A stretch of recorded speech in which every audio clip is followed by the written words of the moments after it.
Good evening, everyone. Welcome to the CEN show, a place where we learn from the world community. I'm your regular host, Rasaki Maskani, and we have our guest host this evening, Dr. Shari Randolph. Good evening. I want to introduce the panel. We have Scott, Tamara Taylor, Virginia, Professor Amin Ra, historian Joe Hembrick, and Pam. And I'll let Dr. Randolph introduce her guest this evening. So Dr. Randolph, thanks for coming back, and with your wonderful presence here, we're going to let you take over. Well, thank you, Rasaki. Thank you for having me. And I'm very happy to be on this platform again. And from the moment that I met our guest this evening, I was fortunate, and I felt fortunate to have a platform that she could come on and share this important information with us. We selected a title for this evening that was longer than the prompt that we could put on the website, but Unfair Farewell, the destruction of generational wealth by Proposition 19 in minority communities. And if you looked up Proposition 19, you can see that it passed by a very slim margin. But I'm glad to offer a conversation with an expert in real estate. So I would like to introduce Shelley Johnson, and let me tell you a little bit about her. Shelley Johnson is a mortgage loan originator, a real estate broker, and a property manager licensed in 1998. She offers a diverse loan options through over 100 lenders. Shelley has been in real estate for over 2 decades. She became a broker in 2006. She received a mortgage loan license in 2016. She chairs the faith-based and civic engagement division of the Consolidated Board of Realtors, enhancing economic opportunities for minorities in the community. Shelley is passionate about affordable housing, supporting veterans and others that are in need of housing. Previously, she worked in the legal field for over 16 years. In her spare time, she enjoys spending time with family and friends. Say hello to Shelley Johnson. Thank you so much for having me. I just welcome this opportunity to talk about this very important topic. It is a creeper in our neighborhood because people think we are still under the status quo. Let me just take a step back before Proposition 19. Many people are familiar with Proposition 13. And Howard Jarvis was the one that spearheaded that. And what was happening is our property taxes, there was no stability to them. There were people losing their properties because the taxes would go up too high and they could no longer afford the house or whatever property they had. So back in 1978, he spearheaded the passage of Proposition 13, and that put a limit of 2% per year in terms of what the property taxes could go up. So that restored sustainability and consistency. So we've enjoyed that for these many years. There's been many efforts to chip away at it. Now, Proposition 19, that's a whammy. I don't know if you guys remember, well, this was during the pandemic that it was voted in. A lot of people were just preoccupied with other things. We had so many other challenges. And what I remember, I'm not a big TV watcher, but what I remember is the firemen on TV. This was supposed to establish a fund for them, benefit the families of natural disasters, seniors, and the severely disabled. They basically, that's what they talked about. They didn't talk about the negative piece. So, I remember those commercials as well. Right. And so I remember people voting yes for Proposition 19, but what I do realize now that it passed just with 51% of the vote. Yes, and what happened toward the tail end of the endeavor, the California Association of Realtors came in with something like $50 million and dropped it into the campaign. So what they wanted, we had there was originally Prop 60 and Prop 90 that allowed a person over 55 to sell their residence and take their tax bases into certain counties. It wasn't statewide. It was just certain counties that they could move to. So with the passage of 19, what they were able to do is this is now statewide. They can move up to 3 times and take their tax bases with them. But what happened is, as far as there was some other propositions. It was Proposition 13 that passed in 1978, but in 1986 we had Proposition 58, which was a parent-to-child exclusion. So what you could do is, once you passed on, as far as your child inheriting your property, they would be able to inherit it at your tax basis. The family home with no limitations whatsoever. All other property owned up to $1 million, and if there were a couple of parents, $2 million. So this has really been something that has contributed to the wealth in our community, as properties have been passed down and tax bases have remained the same. Well, with the passage of Proposition 19, you can only leave your property, one property, your primary residence, to one of your children. There's $1 million cap on the property. Anything over above $1 million from what you bought it for. Say you bought a property for $100,000. Okay, and then by the time you pass on, it's worth, and depending on where it is, that this may not be unlikely. Say it's worth $1.5 million. So what your child has to do now, once you're gone, is they have to move into that property, make it their primary residence within 1 year of your passing, and sign and send a homeowner's exemption. At any point, if they move out of the property will be reassessed. Now, I don't know about you guys, but a lot of people have said if they had to move back into their house now, they couldn't afford it. My mother bought her house for $200,000, and this was back in 2002. If she wanted to buy a house in her area now, she would be looking at $800,000. So basically what happens with the taxes, any other property that they own, any rental property, any land, any commercial property, it is now being reassessed to market value. So, you know, we've had the pressures with the rents. There's no easy fix for the whole situation that went on with the rents. And for people, a lot of people are finding out what the deal is once someone dies. When I talk to people, they tell me, oh no, I'm under Prop 13.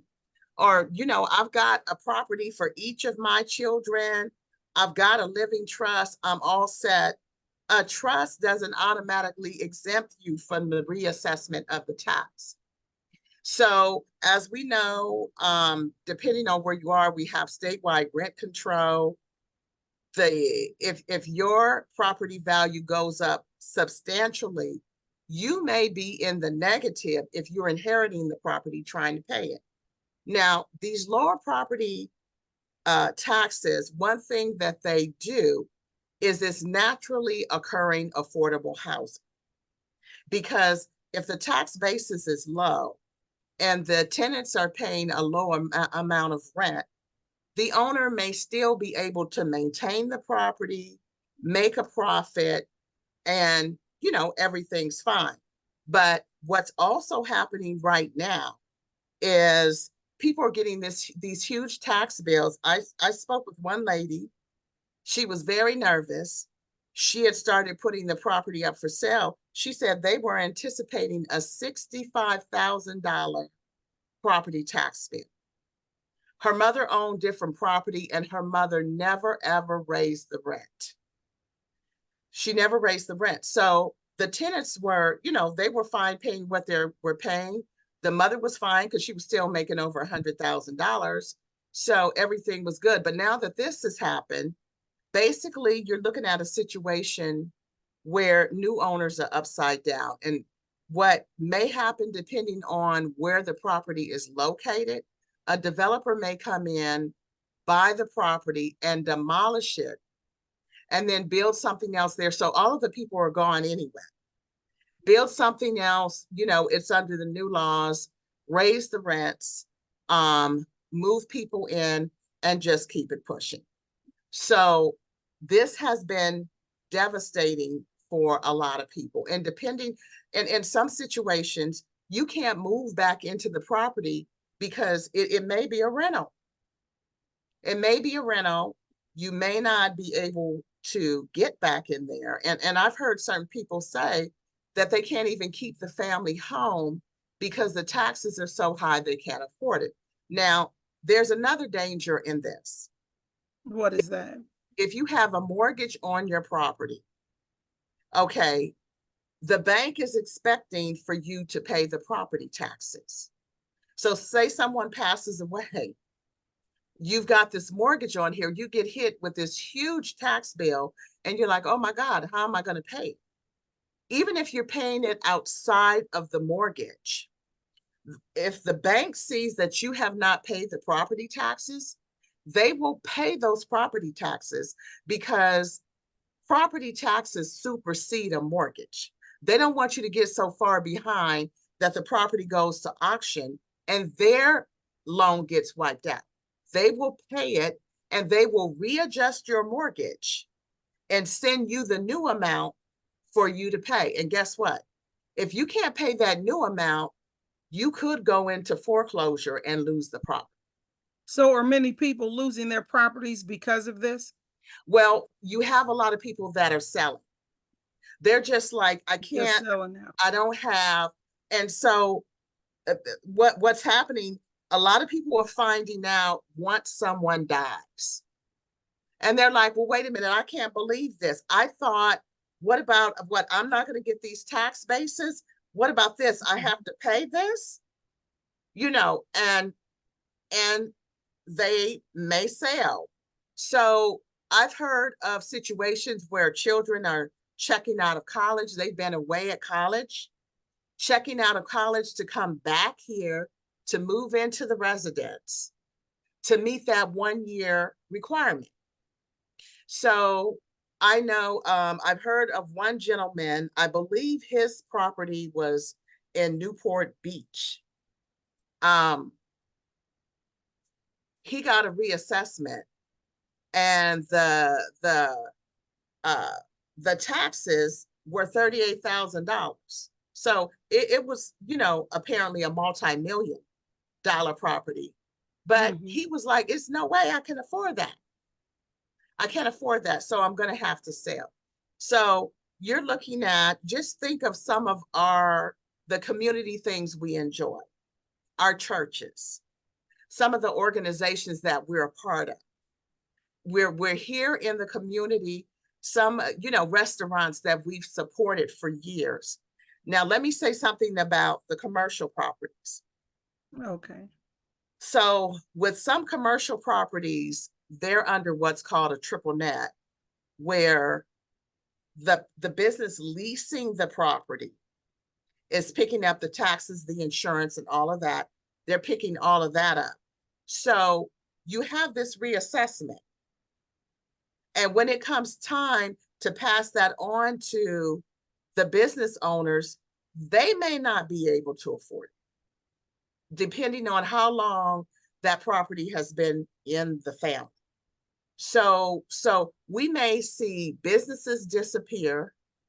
We may see churches shrink as people sell and move away. Because even if you say you can keep the family home, if the other taxes are really bad, you know, you may have to sell. And with some of them, some developers and some people buying, they feel like they can't really make a profit the way it is unless they, you know, buy it for a lot lower. But this is just a disaster all the way around. I don't know how to put it, but some people just don't see it happening because they still think, you know, it's the status quo. They think, okay, this is what mama was paying on her taxes. This is what I'm expected to pay.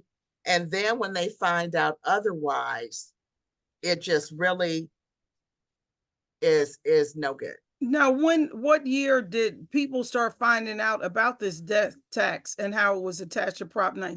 What happened is back in November of 2020 is when it was voted in.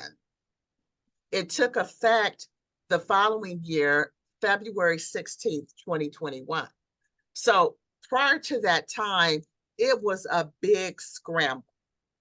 You had parents just signing over the properties to their children, which, you know, that's not always a good idea, depending on how irresponsible or whatever your child might be. But just to try to get around this, the attorneys had a rush. Some of the attorneys, it was $10,000 just to go see it. They were so booked because when several of the people realized what happened, they were trying to get in and do some other kind of planning before that date. They were signing off, putting different children on different properties, because again, it's just the one property. It's just the one that you can have that won't be reassessed. So, you know, it's a disaster. Now we have tried working in conjunction with the Howard Jarvis Taxpayers Association. They have a slim crew there. I'm part of forcalifornians.com. We meet online every Thursday. We have worked to try to get it repealed twice. So the thing that we are focusing on, there are different components to the Prop 19. We are not trying to take anything away from the seniors, from the disabled, from the victims of wildfire. We're not dealing with that. The only piece we're dealing with is this death tax. That is Right. what we're trying to get repealed. So we've tried twice and we did not collect enough signatures.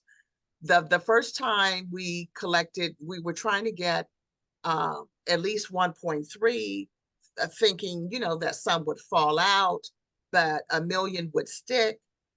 And we got like under 500,000 our first try. We tried again to qualify for the 2024 ballot. We got just under 600,000. But I really think if a lot of people knew the ramifications of this, if they knew, I know if we get it on the ballot and with the exposure and everything, we can get it repealed, but it's just a matter of getting there.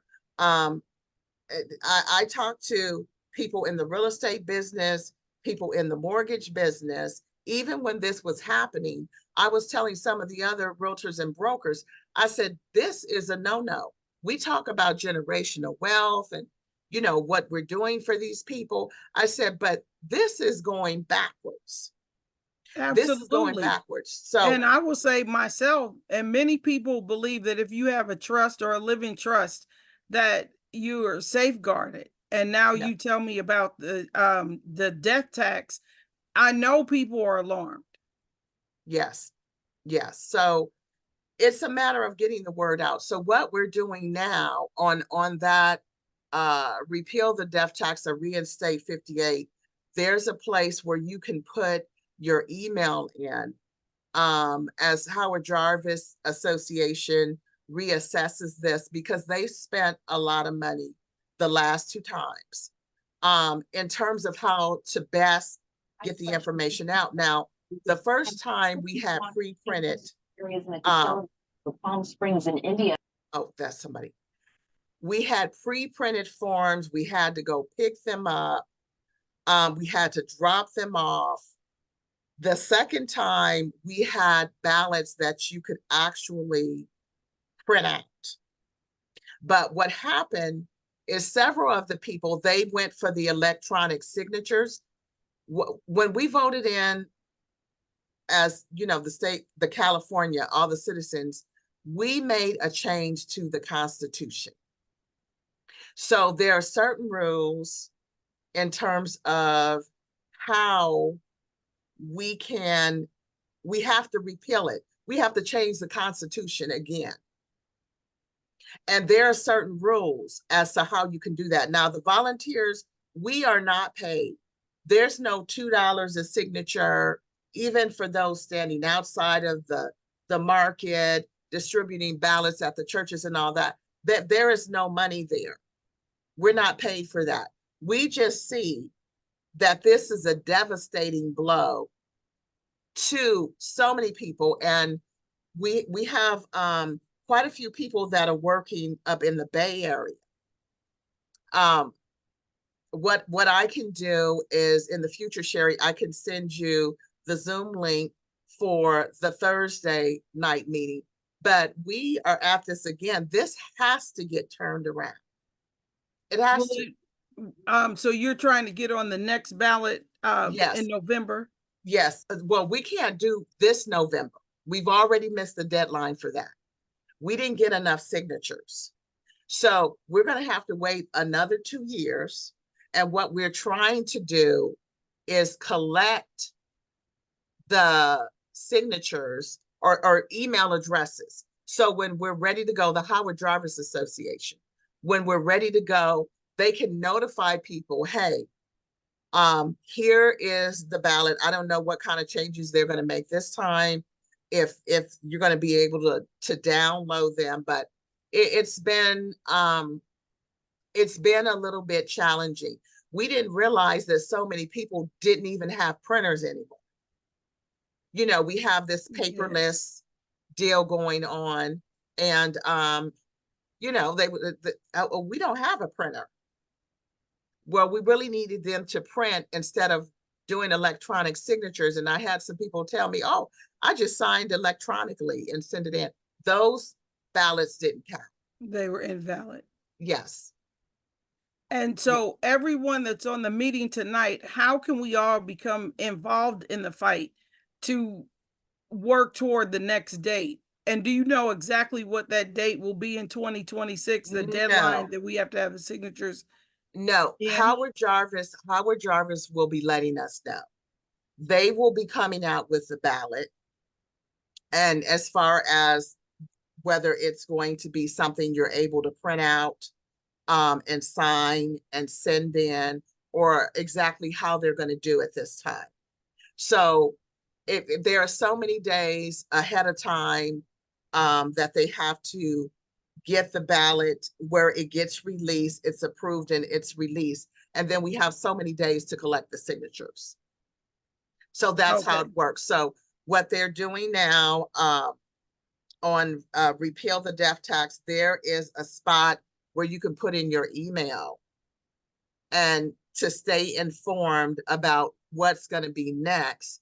And we're just trying to get it out. I mean, to churches, to civic organizations, anybody that will listen, because I can't even imagine about 50 years from now what this will look like. A lot of us own land. I saw one parcel of land, and it's commercial. It has never been developed, at least the last 20, 30 years I've been looking at it. And I saw that there was a tax change, a huge jump. So apparently, whoever originally owned the property has passed away, and the new heir has this big tax bill for vacant land. So, and so the land, it wouldn't be affected because they can't live there for a year. So they would just lose the land if they can't pay the taxes. Or sell it, being forced to sell it. So, I mean, as a property owner myself, I'm telling you, property is a goose that lays the golden egg. You're making money off the property. You're providing something that's important. You know, it's a necessary, but you can make money in your sleep. I've had a situation where my mom has been ill. She took ill in October. She's stabilized now, but for months I was involved with her care at the hospital. She, you know, she hasn't been home since October of last year, Oh, just running back and forth to the hospital. And owning property allowed me to focus on her. amazing. Yes. And Because if I had to work a job, say I had to work a job from 9 to 5, I can tell you right now, people say, oh, you know, your loved one's at the hospital, that's the best place for them to be, but they can die there. They yes, are, the nurses are overwhelmed, overworked. It's a lot. And yes. things can happen in the hospital. And a matter of fact, they did. And unless I was there, my mother would have been gone by now. And So, earlier I was listening to an interview with John Hope Bryant on KJLH, and he was encouraging people to still purchase properties, and the 3 properties and across the country that would make you a millionaire if you own 3 properties. But he said in California, it's just one. You have a primary house, you have a rental, that it could work for you. His mom had 7 homes.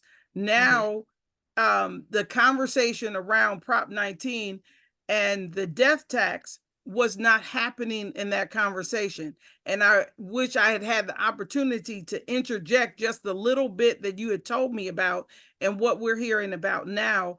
And some of our listeners may just be hearing this information for the first time. And when Rasaki is ready, we can do the round robin. So people that have questions for you tonight, we can start the discussion.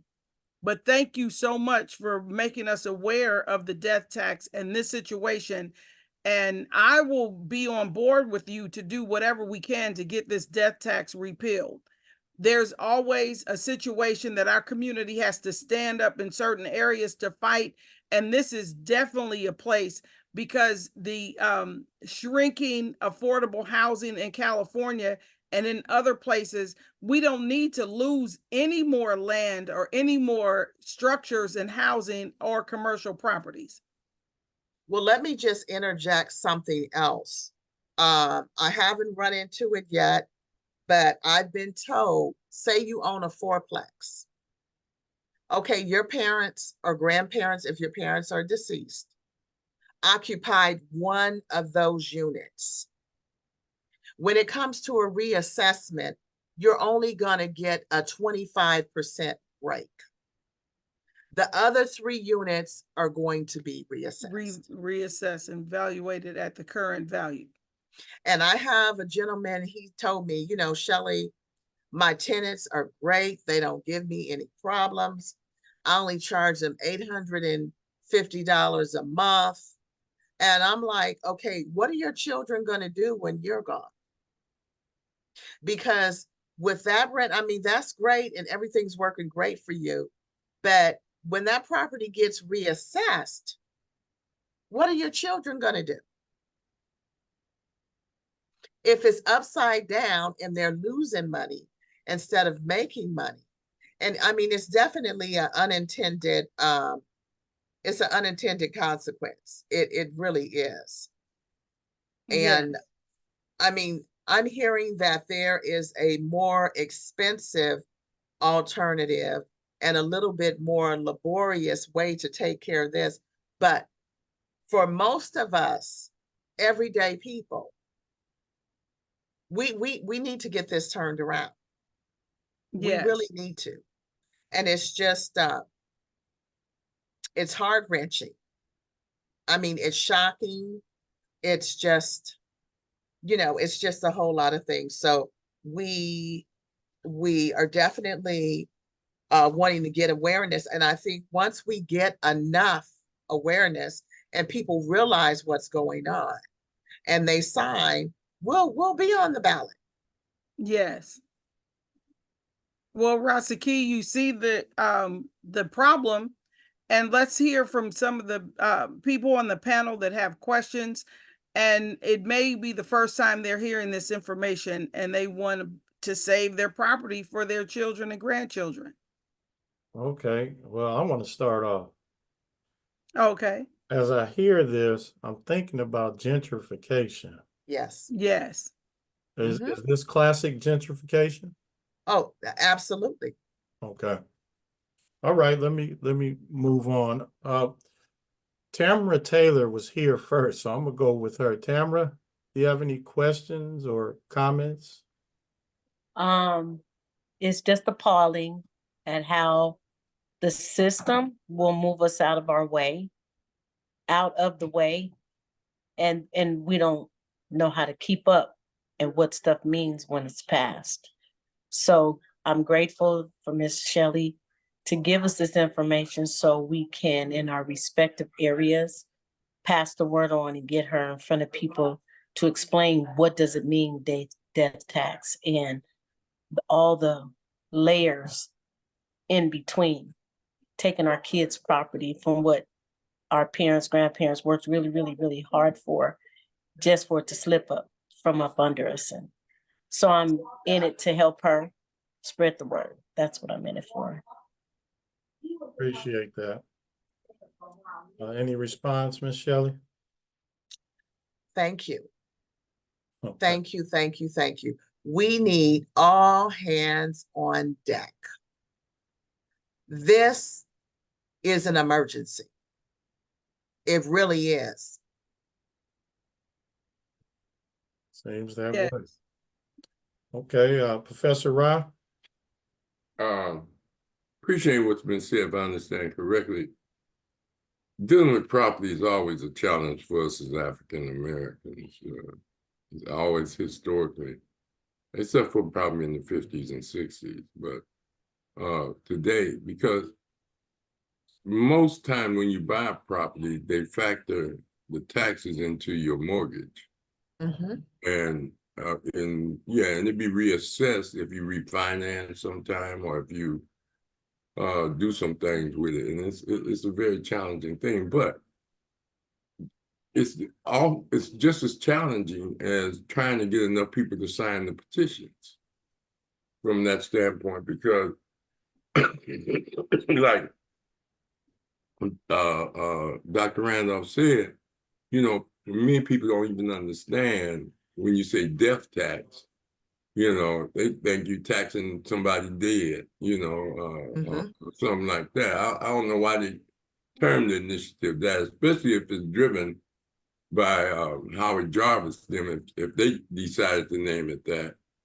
And maybe that makes more sense to affluent areas that, people in the state. The big taxes come with the big houses. They, low income homes, their taxes ain't going to go as high as a multi-million-dollar house. I mean, well, the thing about it now, I mean, what is the average house in California? The average value is like $950,000. I mean, the property I own, I'm not even paying. I inherited the property. I'm not even paying $2,000 a year, and the property is worth about $2 million. $2 million? 2 million. Okay. And so just even for someone coming behind me, it's commercial. Well, that's a different ball. That's a different level between personal owning and commercial. Well, the thing about it is there will be no exemption on this. It's going up to market when I pass away. There's no exemption because it's a 5-unit building. So as far as it being the primary residence, I don't live there. The taxes are going to go up, so those are going to have to be paid. And most people just up their rent. I mean, but now they make the resident the person that's paying Right. the rent go up. But you know what all has been going on with the rent here. We have statewide rent control. And cities are enacting rent control. So just your property values going up, just because they go up don't mean you're going to be able to just pass that on to the tenants, because there is a cap on what you can do. So you still may be at a loss. You see what I'm understand that. saying? Yeah, I Yeah. understand that. Is it statewide or just because? There is a statewide rent control. And let me tell you how this was done. Now, single family homes, there are certain properties that are supposed to be exempt. However, and I found this out with one of my clients now that's going through it, they came out with a 1482 exemption if you have a single family home, but you were supposed to deliver that, and this happened during the pandemic, to your tenant within an 8-month period. If you did not deliver that to your tenant, you are under rent control. Yeah, but renting is a risk anyway because it's so hard to evict. But what my point is that it's very few African Americans that have anything other. Their wealth is just their personal property, from where they live.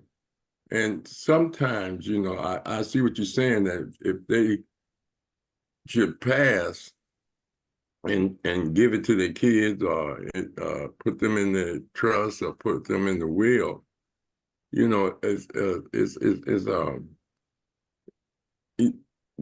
depends on if those kids were still living there, don't it? Okay, well, they have to file, there's paperwork that they have to file. Yeah. At least one of the kids have to move into the property. What if they was already staying there? Okay, if they're already staying there, that's fine, but they still need to file the paperwork. They need to file the paperwork. It's called a preliminary change of ownership.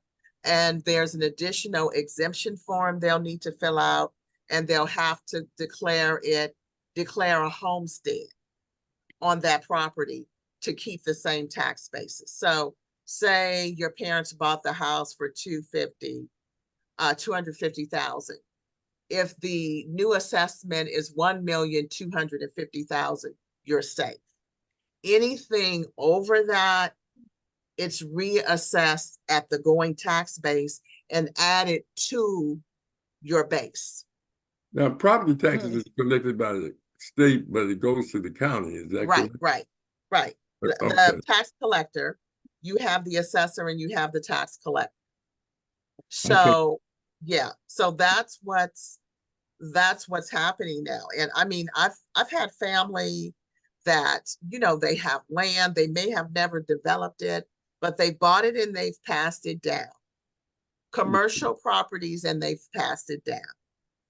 Rental properties, there are a number of people who own more than just a single family home, but at the same time, a lot of our wealth is in our home, even if it's a single family. If you bought it back in the day and you still have it,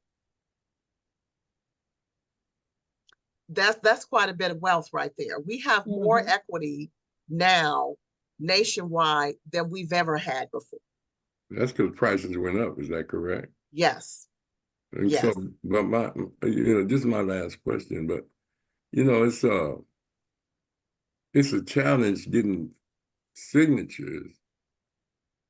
Most seniors stay in the house, so you ain't gonna get them at the stores that much. And the young people, they don't see themselves as homeowners, even if they stand with their parents. Well, the thing about it is, if they inherit what their parents have. Yeah, that's a conscious person. Yes. But most people, well, anyway. Well, we're trying to change that. We're trying to wake them that's up. what this is about. We right. need to rattle and check. We just need 1 million. What we have, 30 million people here in California. We just need 1 million.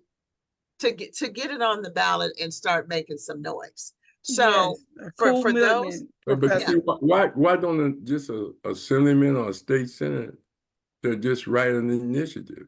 I mean, propositions is what people get. There's two ways to get a bill on to be signed. You can get the public to sign petitions and they get on the ballot and you can vote on it. Or a senator or a congressperson can put it on there.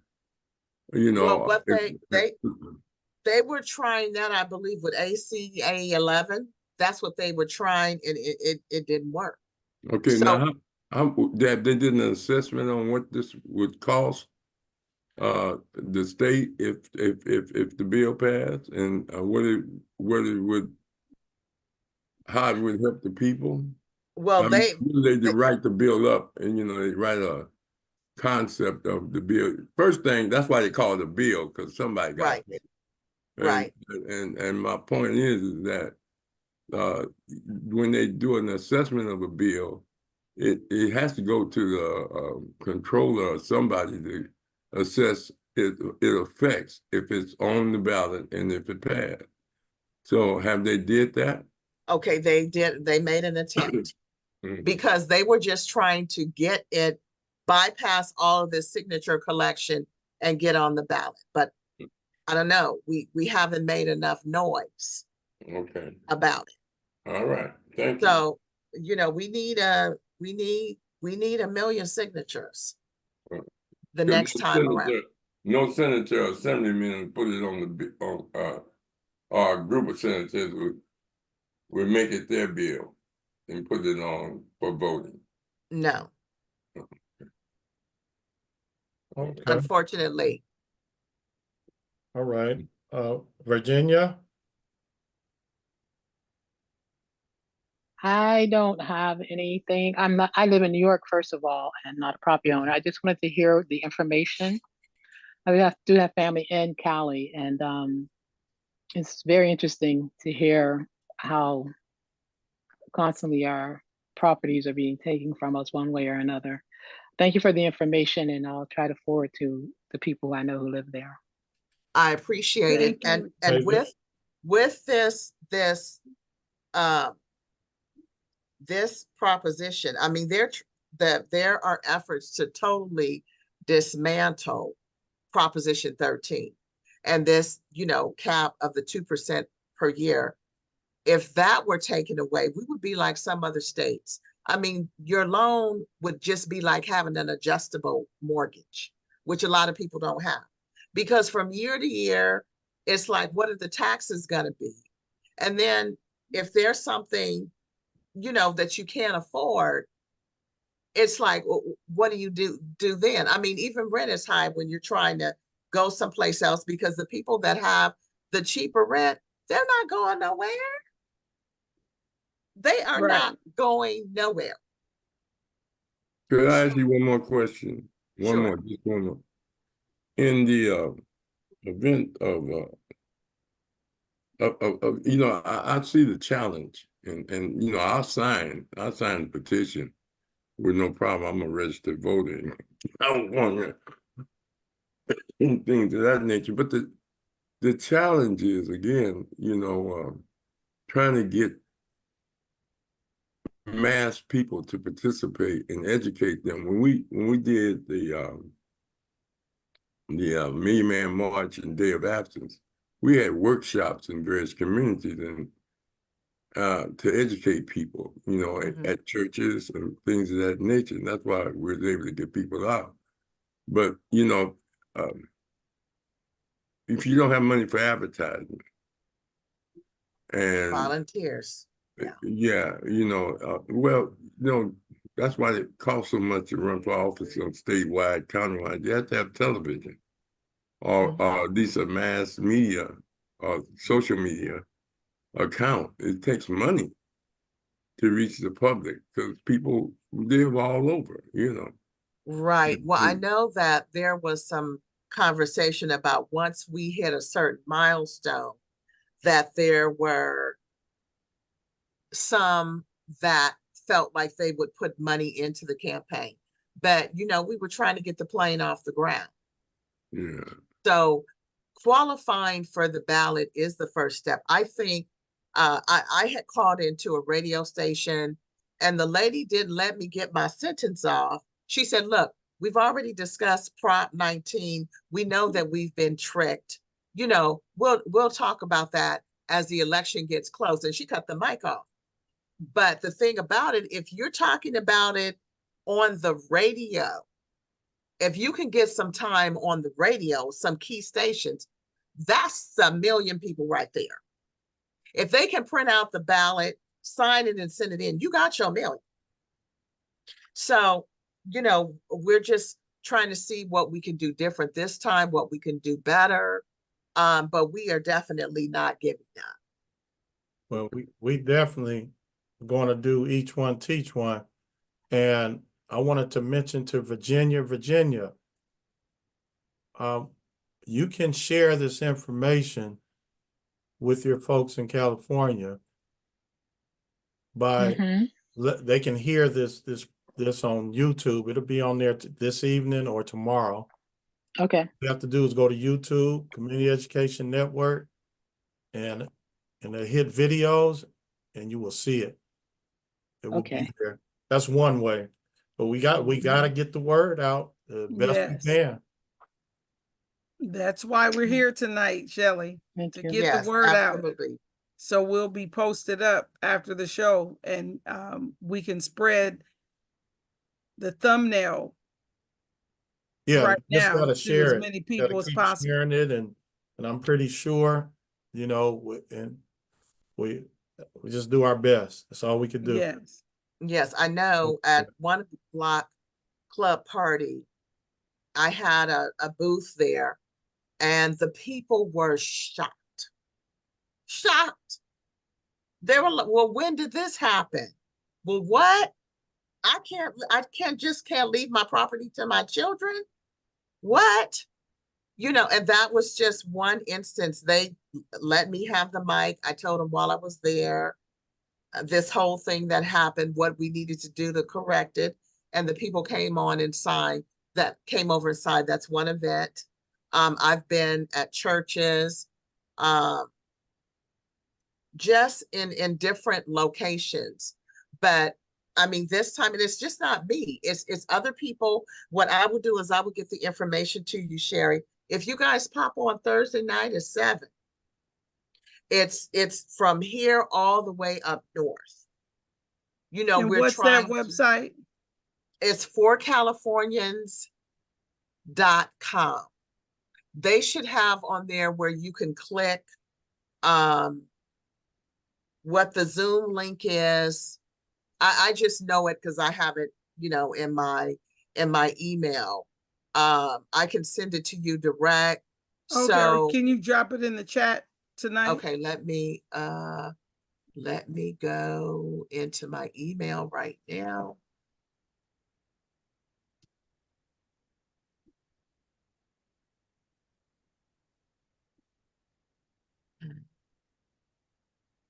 I mean, anybody that writes for any publications, you know, we're asking for all of that.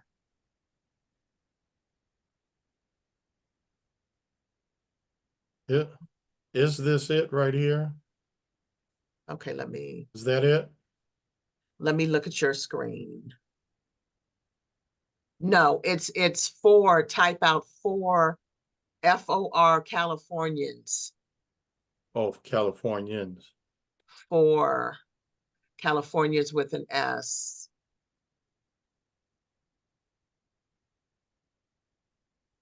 .com. Down below for Californians, the second one. They have stories on there, resources. There's a Zoom every Thursday evening at 7.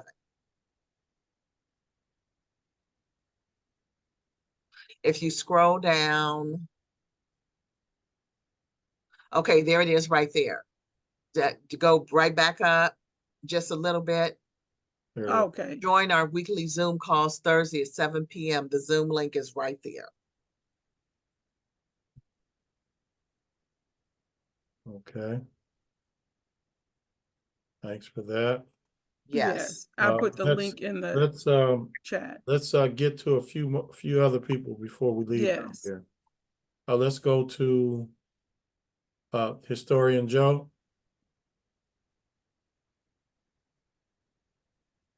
Are you there? Yeah, I had to unmute. Appreciating your information, Sister Shelley. Couple of questions and comments. Now on this death tax, Yes. for instance, I own several properties along with my primary resident. Mm-hmm. I have it all in a living trust. Mm-hmm. Daughter and wife are on there. In the event that the kid is on the trust, would a property reassessment still take place? Yes, the only property that they can have without reassessment is the primary residence you live in. And if it's more than one unit, it's the one unit you live in. All your other properties will be reassessed for market value. And while I'm on here, there is a calculator. There is a calculator. Let me see if I can see where the calculator is. I've talked to my tax man, and he was telling me, like, when properties change ownership, the property taxes are going to quadruple. He's been telling me that for a few years now. Also, I was talking to a broker friend of mine, and he was telling me that the county tax assessor now, they want all kind of information about your rental property, how much rent you're charging, who's staying there, and the whole nine, so they can, pull some more rigmarole, Yeah, what they're looking to do, and there's no easy way to look at this. Some of the people feel like the government is trying to squeeze out the small mom and pop owners. They're trying to squeeze them out and be left with the larger corporations. There's an attack, just period, on private property rights. But they want to know, they're talking about just rent controlling everything. So here's the thing. If they have a registry of your property, say you're renting a room to somebody, say, you may be renting a room. This is just an example for $500. Well, what they may determine after the next election, because there's other stuff on the ballot where they're taking away vacancy decontrol. So what it is now, if you have a tenant, that passes away, say they've been in there for 40 years and the rent is not that high. Well, you can just go ahead and move the property up into whatever the value of the rental market. Now they're talking about taking that away. That's what's on the ballot for this next election. So you figure you have these properties that they need to know, like the city of Los Angeles, you have to turn in a rent roll. You have to let them know in terms of your unit, what the mix of it is, 1 bedroom, 1 bath, 2 bedroom, 1 bath, what you are charging for rent, what it includes. Are you paying utilities? Are the tenants paying utilities? You have to turn this into them. LA started with that. So basically they're going to know everything. Okay, yeah, they're renting a room. Okay, so if they feel like you shouldn't go up any more than $500, and even this is renting a room in your house, this is the potential, but they're gathering this information for a reason. Right. Mm-hmm. The question slipped my mind. We're coming up against the clock, people. So I want to see if I can get three more people in that's been here. I got So Pam, do you have a question or comment? No, hi. It was just very interesting, and Shelley is so smart. I really appreciate that. Thank you. All right. Tracy Windley. Hi, good evening. I'm just here to support my friend Shelley. She's been talking about this for about a couple of years now. And, I was just very upset about it because I own property as well. And I like the question that older gentleman was asking, isn't there other avenues? Can we talk to our state representatives, our senators? I think we can. It's just that it needs to be, the people need to get involved. We need to write letters and we need to make phone calls. And can we use social media to get the word out? Can we use radio? all of that and more. If you guys jump on the call on Thursday, there are some people that are extremely active in their efforts in the various, I'm not that savvy with social media, but other people are, dropping information in the flow of things on social media. It's all of that. We have to just whatever avenues, we need to just do an all-out assault on taking this down. Yes. Yes, I agree. Okay, Kay Russell.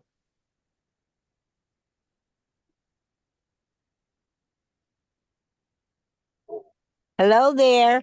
Hi. Hi.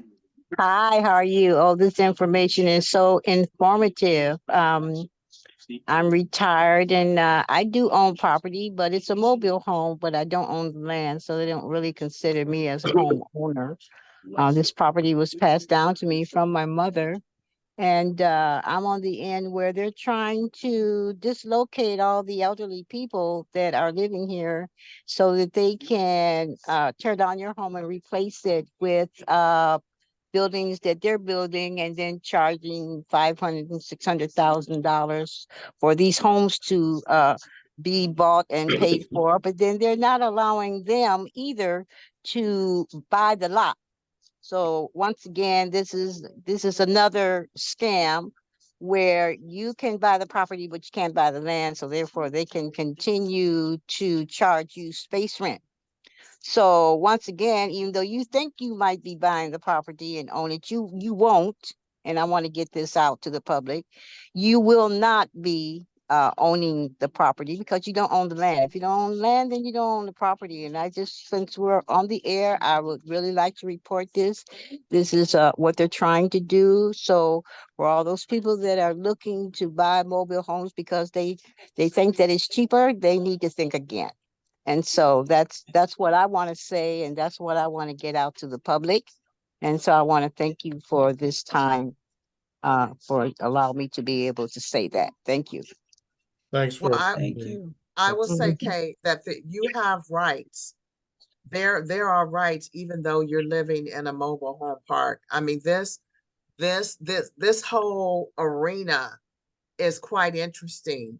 Owners don't know what they're supposed to do, and Right. sometimes those that are in these situations aren't up to speed on the information that's out there. There are organizations out there that can let you know what your rights are.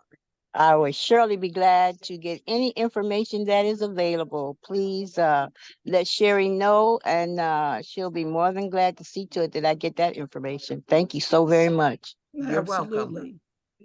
Okay, we got Brother Chihuahua. Brother Chihuahua.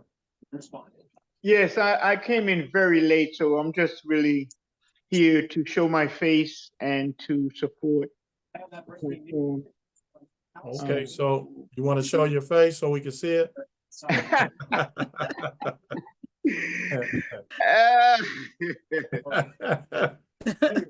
You're too much, man. There you go. All right, thanks for coming, Chihuahua. Yeah, well, you at the beach, huh? All right, we don't want to see all of you now. Hey, hey, you Face see, is good enough. my face is all of me, brother. All right, we got Brother Hendrick had another question. Another question. Yeah, go ahead, Brother Hendrick, because we got to get out of here in a little bit. The area and to the campus. Brother Hendrick? You could track throughout the evening and to have much more. Whatever K is, they. Hello? Yeah, go ahead. Yeah, not only is this situation going on, but when you try to, you know, a refi and draw some equity off of these income properties, they are not allowing us to do that. I have about $500,000 equity in all 3 of my rental properties, and was just trying to borrow $20,000 to get an RV, and no one would do it. They kept talking about credit to debt ratio, and I talked to a buddy of mine who tried to help his daughter buy a condo, went through all kind of hell and was putting up a substantial amount of money. And a friend of mine was trying to get an RV too, and he told the loan officer, like, I hear that you guys are not letting black people lend no money. A friend of mine told me that. And he has a personal relationship with the loan officer, and she pulled him to the side and said, I ain't supposed to tell you that, but he said, your friend is telling the truth. So, so they're getting us from all sides. Well, I would say stay tuned. Sometimes it's in the loan product that you're getting. As a mortgage broker, I deal with over 100 lending sources. Sometimes where one won't do something, another lender will. And in terms of the calculations, how they see it, there are loans that are solely based on the rent that you collect.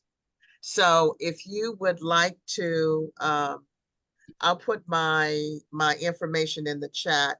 If you'd like to have a conversation with me about that, I'd be happy to talk to you about it. Is that the phone number that's there? Yes. Rashiki, I have another question real quickly. You know, what our problem is in our community is not just the taxes, it's the bonds that you inherit when you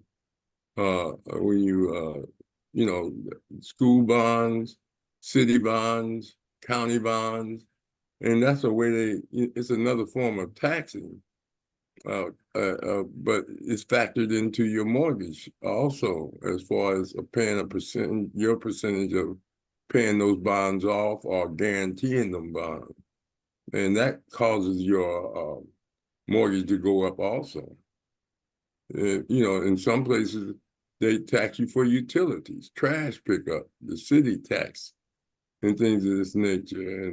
And you know, what I'm trying to say is that, you know, people are so frustrated because you shut one door and then they find another way to get money through a proposition to rebuild a new school or redo the streets or something, and you still get overloaded with taxes. Is that correct?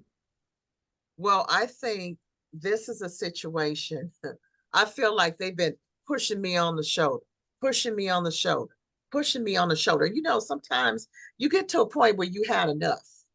I mean, you might be trying to relax and just do your thing, and you get to a point where you like, wait a minute.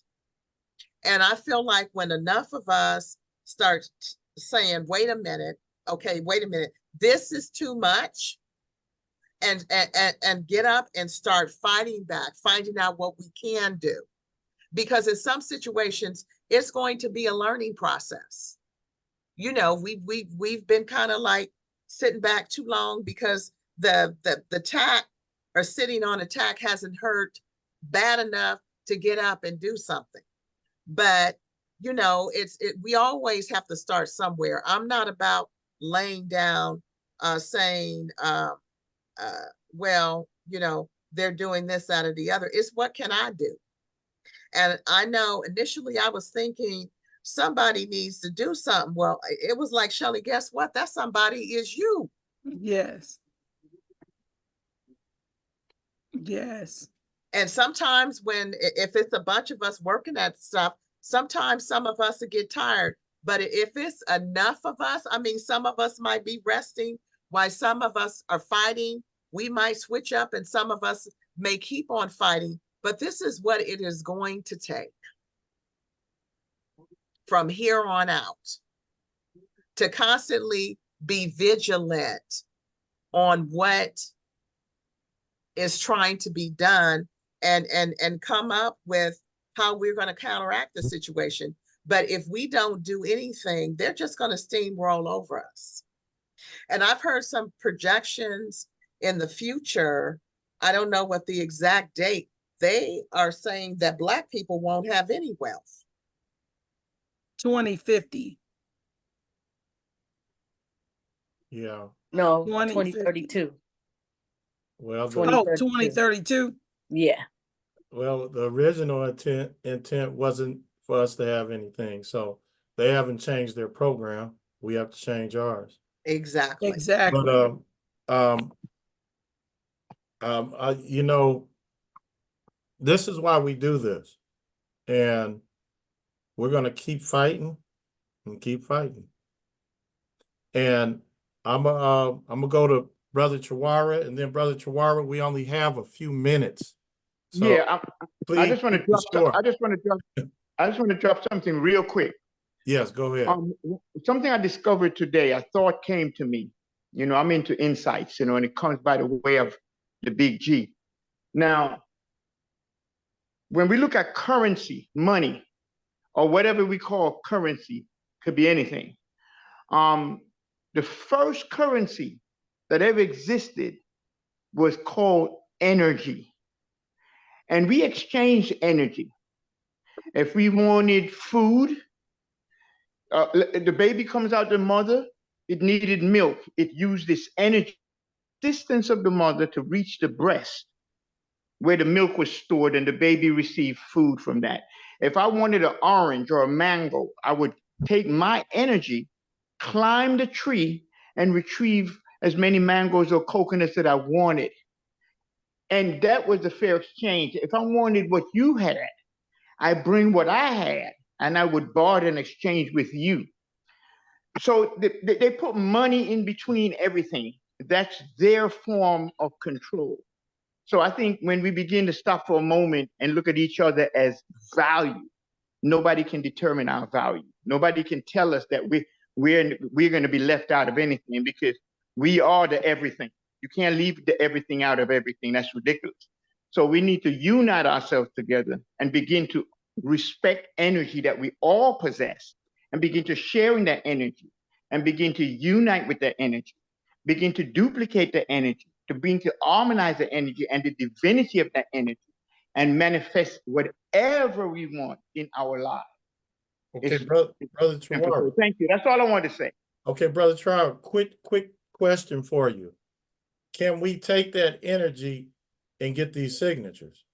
Yes, we're going to synergize to do that. Of course, we definitely can. That's what it's going to take. Okay. I just Energy, wanted to know emotion. where you were with what we got going on this evening. Yeah. Well, it's energy. I wasn't there early. That's why I just wanted to just throw that in there.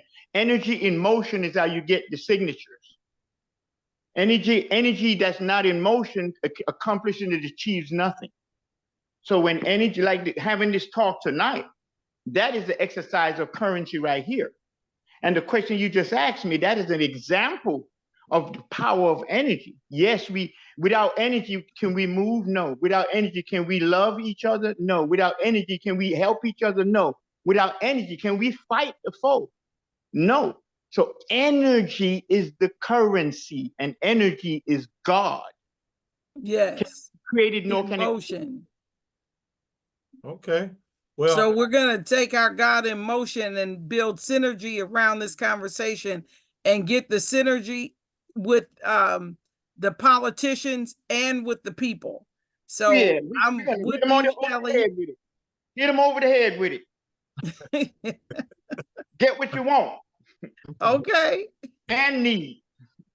Okay, so Dr. Randolph, we're normally we have unlimited time with the show, but we have a tutoring session that's going to take place in a little bit. So we want to take our pause. So let's get some last comments, and then we could do this again. Yes, we can definitely do it again. And I want to thank you, first of all, Rasaki Maskani, for having me. Professor Raw, thank you so much. And a special thanks tonight to our guest, Shelley Johnson. We welcome you back to the show anytime. I hope he invites me back to co-host, and I'm sure we'll get a lot of comments. But everyone on the call tonight, when the show is posted up to YouTube, please take the thumbnail and share it amongst people. If you have places that we can invite Shelley out to speak on this, especially your faith-based organizations and organizations that you're involved with, please bring her out to speak. And I will be helping her with this initiative to get the signatures and the politicians, or write the white paper. So I'm on board either way. Okay. Shelley?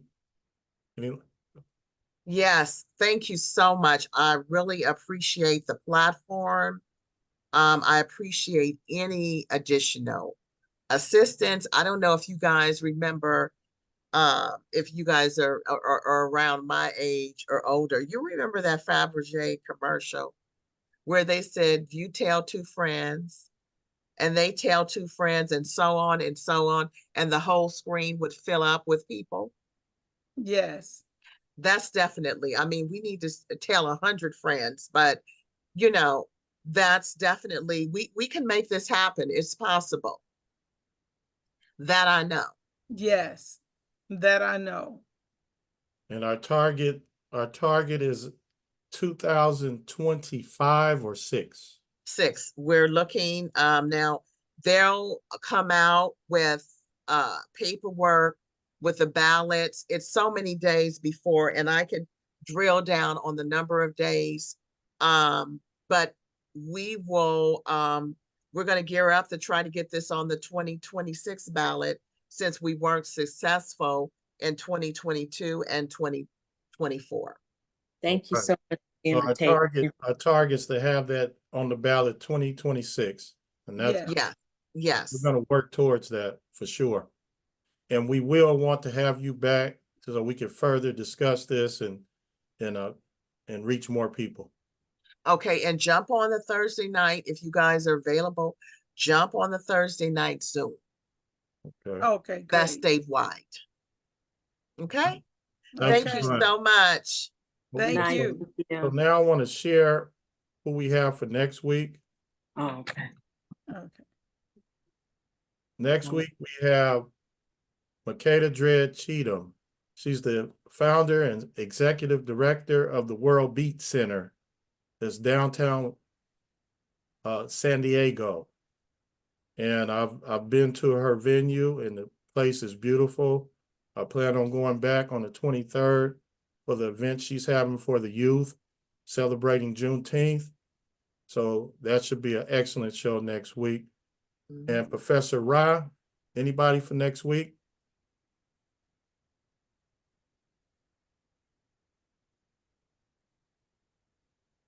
Professor Ra, are you there? Yeah. I appreciate what you asked, for understand correctly. Yeah, we're gonna have somebody about. I'll have to give you their name. I didn't write it down. Okay, well, but we have a guest presentation. Okay, well, excellent. So we're going to take our pause. Thanks for everybody for attending this evening. Each one teach one in Conscious Corner. Have a great evening. All right.